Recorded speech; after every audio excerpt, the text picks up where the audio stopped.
Assalamualaikum warahmatullahi wabarakatuh. Nahmaduka ya ghafuru ya syakuru wa salli wa sallim wa barik ala sayyidina Maulana Muhammadin wa ala alihi wa sahbihi wasallam wa ba'du. Yang sangat saya hormati, juga kita hormati, semua kita menghormati Bapak Wakil Presiden Republik Indonesia, Profesor Dr. Haji Ma'ruf Amin. Yang saya sangat hormati Ketua Hebitren Haji Muhammad Fasibah Hasbuah, juga keluarga. Yang saya hormati Bapak Ferry Warjio sebagai Gubernur Bank Indonesia, Haji Yaakob Khalil sebagai Menteri Agama, Kofifa sebagai Gubernur Jawa Timur, juga Haji Marzuki Mustamar sebagai Ketua PWNU Jawa Timur. Dalam munajat ini sengaja akan saya sampaikan hal-hal yang ringan, tapi itu menjadi solusi, menjadi jalan keluar bagi kita semua sebagai bangsa Indonesia. Ada banyak catatan sejarah. Dulu kita pernah sukses menghadapi penjajah, juga masyarakat dengan segala kesederhanaannya. Tapi yang menjadikan mereka kuat adalah bermental kullukum ra'in wa kullukum mas'ulun an ra'iyati. Semua kita bertanggung jawab terhadap proses sosial, terhadap proses kemerdekaan, juga terhadap proses berbangsa dan bernegara. Mental ra'in ini, mental menjaga, mental memberi, mental bertanggung jawab, ini yang menjaga kita. Sehingga dulu para TNI, para pejuang itu di kampung-kampung dikasih ketela, dikasih gembili, dikasih hui, bisa makan. Gara-gara punya mental memberi ini, bangsa kita merdeka. Dalam sejarah paling terkenal adalah ketika Perang Tabuk. Itu sahabat yang saking miskinnya itu punya beras, misalnya di Indonesia kayak beras 2 kilo dikasihkan Nabi 1 kilo, yang 1 kilo untuk keluarganya. Sehingga anggaran perang ini tidak untuk biaya makan, tapi tetap untuk anggaran perang. Karena orang-orang menanggung makannya sendiri. Ini yang penting sekali supaya kita ngadepin pandemi, juga ngadepi problem. Masyarakat ini kita apresiasi, mereka juga ikut berjuang untuk menjaga ketertiban bangsa Indonesia. Bayangkan kalau kita semua ini kriminal, itu penjara penuh dan negara tidak akan mampu menampung kita semua karena kita melakukan kriminalitas, juga keuangan kita tidak cukup. Jadi sekedar tidak melakukan kesalahan itu sudah bagian dari kehebatan kita sebagai bangsa Indonesia. Itu yang dimaksud Nabi, kullukum ra'in wa kullukum mas'ulun an ra'iyati. Itu sebagai mukadimah untuk refleksi atau munajat kemerdekaan. Dan kita sering baca Quran. Kadang-kadang Allah Ta'ala itu suka ngendikan yang ringan-ringan. Allah Ta'ala yang Tuhan ketemu Nabi Musa yang berstatus kalimuwah. Kalimuwah itu seorang Nabi yang setiap punya problem itu komunikasi langsung dengan Allah Ta'ala. Saking terkenalnya Nabi Musa sering munajat, sampai ketika beliau sakit gigi, itu langsung matur kepada Allah Ta'ala, ya Allah saya ini sakit gigi. Jadi tidak ke dokter, tidak ke tabib, tapi langsung ke Allah Ta'ala. Bersama Allah Ta'ala dikasih tahu, coba kamu ngunyah rumput ini, jenis ini. Setelah dikunyah, Nabi Musa sembuh. Suatu saat beliau sakit gigi lagi. Tidak lagi konsultasi dengan Allah, tapi langsung nyari rumput itu, kemudian dikunyah tambah sakit. Tambah sakit, Nabi Musa tanya, ya Allah ini sesuai resep pertama, kenapa tambah sakit? Resepnya Allah, dulu kamu percaya saya punya kekuatan menyembuhkan, sekarang percaya kamu sama rumput, silahkan minta sembuh dari rumput. Akhirnya semenjak itu jadi syariat bersama bahwa ikhtiar harus tetap hasbiyallah wa ni'mal wakil, meskipun tawakal juga harus tetap ikhtiar. Karena di semua cerita-cerita itu Nabi Musa tidak langsung disuruh berdoa, tapi disuruh ikhtiar, yaitu dengan mengunyah rumput tertentu yang menjadi obat sakit. Tapi di balik itu semua ada hal-hal dahsyat yang Allah Ta'ala itu ngendikan, atau cara memperlakukan seorang kekasihnya itu ringan sekali, rileks sekali, sehingga banyak kiai-kiai kita yang rileks. Fir'aun itu betapa biadabnya Fir'aun, betapa bengisnya Fir'aun yang menindas bangsa Israel. Bani Israel. Tapi pertama ketika Allah manggil Nabi Musa itu pertanyaannya ringan sekali. Wa ma tilka biyaminika ya Musa, kamu bawa apa? Padahal Allah tentu tahu. Ini Gusti, saya bawa tongkat. Ya. Kata Allah untuk apa? Atawakkau 'alaiha wa husyu biha ala ghunami wal fiha ma'arif ukhra. Ya, banyaklah Gusti fungsinya tongkat ini. Untuk menghalau kambing saya ketika menggembala, untuk merontokkan daun-daun supaya dimakan kambing saya. Dan masih banyak lagi kepentingan yang lain. Kata Nabi Musa, wal fiha ma'arif ukhra, dan masih banyak kepentingan lain. Sehingga para mufassir mengatakan bahwa psikologi seorang rakyat ketemu presiden atau ketemu gubernur, apalagi ajudan, ketemu pimpinannya itu pasti takut. Cara menghilangkan ketakutan itu diajak ngendikan atau ngomong yang ringan-ringan. Saya tidak bisa bayangkan kalau saya ketemu Mbah Maimun terus ditanya, Mbah, kamu nyai kamu reputasinya sudah kayak apa? Yang sudah kamu pinterkan berapa? Yang sekarang jadi ahli sunnah berapa? Itu pasti saya gagap. Sama ketika gubernur ditanya menteri dalam negeri atau ditanya atasannya lagi prestasi, pasti gagap. Sehingga kadang-kadang bangsa ini kalau antar pejabat ketemu ya makan-makan. Kalau ketemu kadang ngendikan yang ringan-ringan. Itu sebetulnya bukan hal yang salah. Karena dalam kecapean seperti ini hal-hal yang ringan itu adalah obat, adalah solusi. Sehingga Nabi Musa tidak ditanya, kamu jadi nabi reputasi kamu apa? Lalu ditanya yang ringan. Wa ma tilka biyaminika ya Musa. Qala ya asaya atawakkau 'alaiha. Hal itu juga yang kadang-kadang Nabi kalau ditanya, ayil Islam ya khairun ya Rasulullah, Islam yang terbaik itu gimana ya Rasulullah? Jawabannya Nabi itu kadang hanya jawab kit'amu to'am, wa ifsa'us salam alaman arofta malam tarif. Ya Islam yang baik itu ya pokoknya makan-makan itu, kalau ketemu teman ya makan-makan kalau ketemu. Lalu dibalik keriangan ini, dibalik ketenangan ini atau keriangan ini, dibalik hal-hal yang sederhana ini, terjadi fikih yang luar biasa. Ini tadi saya nanti sampainya ke Hibikren. Terjadi fikih yang luar biasa. Ketika ahli fikih mengatakan senyum itu sunnah karena tidak wajib, tidak berdoa. Tapi konsekuensi hukumnya bisa wajib. Ya tadi misalnya kita punya istri solihah, tentu kita butuh happy. Yang istri kita misalnya judes, yang tidak istri kita ramah senyum. Maka ini ada persaingan halal dan haram. Dan haram ini bisa menang hanya modal senyum. Yang halal karena benis kalah.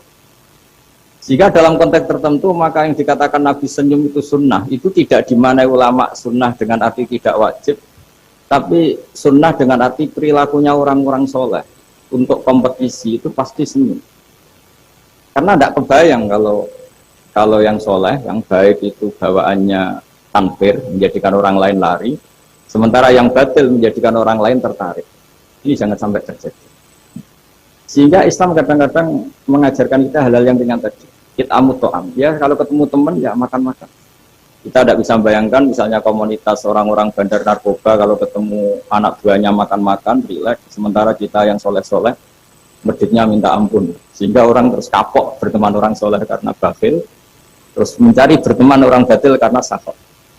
Begitu juga di perdagangan. Di perdagangan kita ingin produk halal ini menjadi inspirasi kita, menjadi mental kita. Sehingga barokahnya produk halal ini, kita tidak butuh lagi produk yang haram. Wa aghnina bi halalika an haram. Semoga dengan halalmu ya Allah, kita tidak butuh lagi haram. Misalnya orang-orang soleh itu kalau sholat senangnya minta ampun. Bisa sholat saf awal senangnya minta ampun. Menemukan imam masih takbir, senangnya minta ampun. Sehingga kesenangan-kesenangan ini menjadi tidak perlu lagi senang hal-hal yang haram. Makanya saya ikut mengapresiasi Happy Trend ini, semoga jadi sistem perdagangan yang menjadikan orang itu jauh dari haram. Di antara haram dalam Islam adalah kita tidak punya harta kemudian menjadi beban bagi orang lain. Fayaku nakalan alan nas, menjadi beban orang lain. Sehingga di makalah Imam Ghazali paling terkenal diantaranya muru'ah. Muru'ah itu harga diri seseorang itu punya uang, punya harta. Kata Imam Ghazali menyitir sebuah makalah orang sebelumnya, apa etika orang kalau ketemu teman? Kata orang itu jawabnya bawa uang katanya. Pokoknya kelihatan cukup. Karena kalau kita ketemu teman, misalnya di Jakarta, orangnya kelihatan hanya sanggup sak perjalanan, mesti pikiran pertama wah nyangoni gitu, karena dia tidak akan kuat beli tiket. Gitu. Jadi belum sudah jadi problem. Sehingga di Ihya di bab Adabil Kasbi, terus di situ disebut Fadhailul Kasbi, keutamaan-keutamaan orang kerja, itu di situ diceritakan betapa pentingnya orang itu kerja, punya aktivitas ekonomi, baik berdagang maupun bercocok tanam maupun apa saja. Karena di antara etika berteman itu kata ulama ini punya uang. Karena nanti si sohibul bed ini tidak kepikiran macam-macam. Jadi saya tidak akan cerita panjang lebar, cuma saya pastikan bahwa kegiatan halal itu harus dominan dan harus asik. Karena nanti kalau dalam kompetisi kita yang bernegara sehat, bawaannya marah-marah, orang yang salah bawaannya senyum, pasti pertarungan ini akan dimenangkan yang salah. Begitu juga yang orang bawa kebenaran bawaannya pikir, sementara yang bawa kebatilan dermawan, pasti kita akan kalah. Sini pentingnya ngaji usul fikih, bahwa sebagaimana tadi yang beberapa kali disinggung oleh Kiai Haji Ma'ruf Amin, saya suka sekali karena beliau sering menghentikan kaidah-kaidah juga usul fikih, bahwa masalah pandemi ini atau masalah bangsa ini itu masalah bersama, bukan masalah pejabat saja, bukan tanggung jawab pejabat saja. Karena dalam Islam diajarkan siapapun yang punya kemampuan ikut membantu itu ya wajib. Jadi ukurannya itu siapapun, bukan yang sedang bertugas. Kalau semuanya profesional bisa habis bangsa ini. Misalnya kita melihat orang tenggelam, terus biarin aja, kita tidak sar, tidak tim yang penyelamat tenggelam. Kita melihat orang kecelakaan, saya tidak satlantas, biar aja. Tidak bisa seperti itu. Meskipun kita kiai, kalau melihat orang kecelakaan, ya ditolong. Meskipun kita tidak profesi itu, kalau berkesempatan ya menolong. Kalau semuanya profesional, bisa habis bangsa ini. Karena nanti orang tenggelam, nunggu tim SAR datang baru nolong. Nanti ada orang kecelakaan, nunggu kasat lantas datang baru nolong. Ya tidak seperti itu. Ukurannya kalau dalam fikih ya man lahu qudratun alal fi'li, yang mampu melakukan ya harus melakukan. Jadi saya terima kasih sekali sama Kiai Haji Hasib, sama semua keluarga Tambak Beras, bahwa aktivitas dulu yang dilakukan bahwa Hafazullah sebagai pedagang, sebagai importer kain, sebagai penggerak ekonomi bangsa Indonesia, dan di gerakan-gerakan dari Indonesia juga dimulai dari serikat dagang, ini semoga berkah dan menjadikan kita berenergi, kita punya kemampuan untuk riayah, untuk menjaga bangsa ini, bukan menunggu dikasih. Jadi kalau kita ikut mentalnya riayah, memberi, menjaga, pasti mental kita ini bersama-sama menjaga. Jadi kalau mental kita tidak ikut bertanggung jawab, miskin nyalakan Menteri Keuangan, tidak pinter nyalakan dia, ya ribet. Nanti kalau banyak musibah nyalakan dia, doanya tidak mandi. Wong ada musibah itu karena sanksi orang-orang yang nggak jelas, malah disalahin, kan ya ribet. Nanti kalau salah-salahan gitu terus ribet. Alhamdulillah kita tidak punya mental seperti itu. Kita semuanya berdoa, Rabbana dzalamna anfusana, kita semuanya merasa salah. Karena ya tadi termasuk salah adalah misalnya pernah suatu saat Nabi Ayub ditanya istrinya, kenapa engkau sebagai Nabi tidak minta doa di entasnya musibah pada diri engkau? Saya sehat sudah berapa tahun? Ya sekitar sekian puluh tahun. Saya sakit baru sekian bulan. Masih lama mana? Ya lama sehatnya, ya sudah, saya tetap akan jaga syukur hidup. Nah, syukur ini penting bukan untuk dablek, tidak peduli, supaya jaga imunitas. Karena di antara nikmat yang paling pokok itu alladzi atamahu min ju'i wa amanahu min khauf. Orang bisa makan, hidup kita tidak terancam oleh kepunahan, oleh pembantaian, oleh chaos sosial, itu sudah luar biasa. Karena di antara sifat Allah itu yang memberi alladzi atamahu min ju', yang memberi makan kamu dari kelaparan. Wa amanahu min khauf, dan memberi kamu kenyamanan. Kamu tidak takut, itu sudah nikmat yang luar biasa.